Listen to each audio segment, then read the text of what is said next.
আর একটু জোরে বলেন না।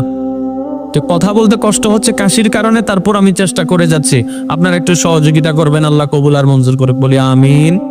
আর একটু চিৎকার দিয়ে বলে আমিন। ইমানদার ভাই গভীর মনোযোগ।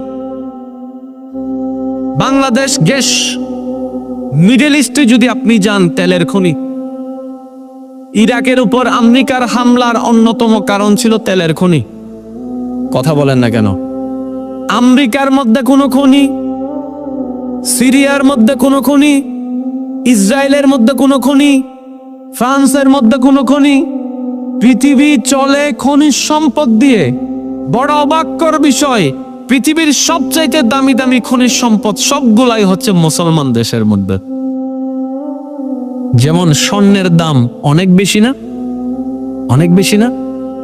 স্বর্ণের দেশ বলা হয় সৌদি আরবকে।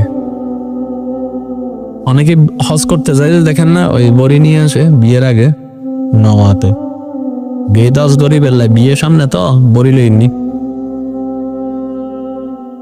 ওইখানের বড়ি আর বাংলাদেশের বড়ি একটু বেশ কম আছে, কাটার মধ্যে একটু কি আছে, বেশ কম আছে। আমাদের গুলা একটু গ্রেড কম হয়, তাদের গুলা একটু গ্রেড বেশি হয়।